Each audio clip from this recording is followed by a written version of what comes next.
नमस्कार। आज आपल्या या व्हिडिओमध्ये आपण वेगळ्या प्रकारचं वरण शिकणार आहे। एक मराठी पद्धतीचं वरण, कांद्याच्या फोडणीचं वरण। आम्ही आपल्यासाठी वेगळ्या पद्धतीचे वरण घेऊन येणार आहे। आज आपण पहिले करू कांद्याच्या फोडणीचं वरण। चला तर मग याच्यासाठी लागणारं साहित्य म्हणजे 2 मध्यम आकाराचे कांदे, कोथिंबीर आणि सगळ्यात पहिले तर शिजवलेली तुरीची डाळ। मी 1 वाटी तुरीची डाळ शिजवून घेतली आहे।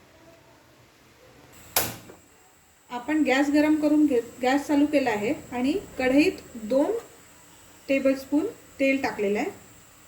आता हे तेल गरम होऊ द्यायचं। तोपर्यंत आपण कांदा बारीक चिरून घेऊ। आपण जे 2 कांदे घेतले होते ते बारीक चिरून घेतले आहेत आणि 2 मिरच्या सोबतच आपण इथे कोथिंबीर चिरून घेतली आहे। साधारण बारीक चिरलेली 1 वाटी कोथिंबीर। तेल आपलं साधारण तापलेलं आहे आणि गॅस अतिशय लो स्पीडवर आहे। त्याच्यात आपण आता 1 चमचा मोहरी टाकू। मोहरी बघा कशी तडतडते। मोहरी पूर्णपणे तडतडली की मग त्याच्यामध्ये त्याच चमच्याने 1 चमचा हळद टाकून घ्यायची। मोहरी पूर्ण तडतडू द्यायची, नाहीतर मोहरी कच्ची राहिली की ती कचकच लागते। आता मोहरी बघा पूर्ण तडतडलेली आहे। आपण आता याच्यामध्ये 1 चमचा हळद टाकणार, तसंच 1 चमचा तिखट टाकायचं। तिखट आता तुम्ही आपल्या कसं तिखट किती कमी जास्त हवंय त्याच्याप्रमाणे टाकू शकता। याच्यात लगेचच आपण चिरून ठेवलेले 2 कांदे आणि मिरच्या टाकून घेणार आहे आणि हा कांदा आपण पूर्ण ब्राउनिश होईपर्यंत परतणार आहे।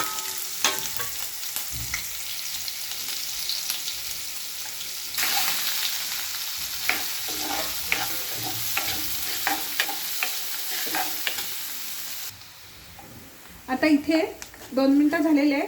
कांदा आपण छान परतून घेतलाय, लालसर झालेला आहे कांदा छान। आणि आता या कांद्यामध्ये काय करायचं आहे की आपण मगाशी जे वरण शिजवून घेतलं होतं 1 वाटी तुरीच्या डाळीचं, त्याच्यामध्ये साधारण चवीनुसार मीठ टाकायचं। मी इथे 1 ते 1 चमचा मीठ घेतलाय, तुम्ही आपापल्या चवीप्रमाणे घेऊ शकता। तसंच त्याच्यामध्ये 1 चमचा मसाला टाकायचा आहे। कुठलाही मसाला वापरू शकता, गोडे मसाला वापरला तर जास्त चव चांगली येते। साधारण मोठा टेबलस्पूननी 1 चमचा, नाही तर छोट्या टेबलस्पूननी 1.5 चमचा असा मसाला टाकलेला आहे। आणि अगदी कणभर चवीला साखर टाकायची असेल टाकायची, नाही तर तिखट हवं असेल तर साखर नको टाकायची, पण साखरेने एक वेगळा फ्लेवर येतो। आता हे जे वरण आपलं शिजलंय हे आपण या कांद्यात टाकून घेणार आहे। उरलेल्या वरणात थोडंसं पाणी, तुम्हाला जर पातळ हवं असेल तर पातळ, नाही तर घट्ट। शक्यतोवर कांद्याच्या फोडणीचं वरण पातळ असलं तर जास्त चांगलं लागतं, त्यामुळे मी पाणी जास्त घालणार आहे। पण घट्ट हवं असेल तर थोडं पाणी कमी घालायचं आणि याला साधारण थोड्याशा मीडियम फ्लेमवर एक साधारण 5 ते 7 मिनिटं उकळी येऊ द्यायची। तुम्हाला जर घट्ट नको असेल तर अगदी 3 मिनिटात सुद्धा उकळी येऊ शकते। आपण जी कोथिंबीर चिरून ठेवली आहे ती आत्ता टाकली तरी चालेल, किंवा तुम्ही जेवताना वरून घेऊ शकता।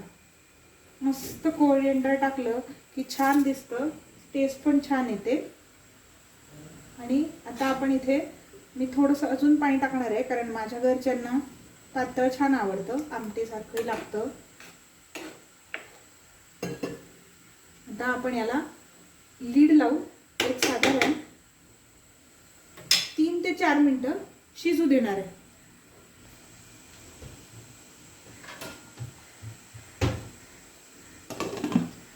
याला एक उकळी फुटली की छान मस्त वास तसा छान खमंग येतोय। तुम्ही पण घरी करून बघा, नक्की ट्राय करा। आमचं चॅनल आवडलं तर लाईक करा, सबस्क्राईब करा। आम्ही याच्यावर रोज नवीन अशाच वरणाच्या रेसिपीज, वेगळ्या रेसिपी टाकणार आहे। एक छोटीशी टिप देते, आमच्या आजीने सांगितल्याप्रमाणे आम्ही एक पाळं तयार करून ठेवतो, ज्याच्यात तुम्हाला हव्या तशा छोट्या वस्तू काढून ठेवू शकता, म्हणजे प्रत्येक वेळा बरणी किंवा हे काढावं लागत नाही। धन्यवाद।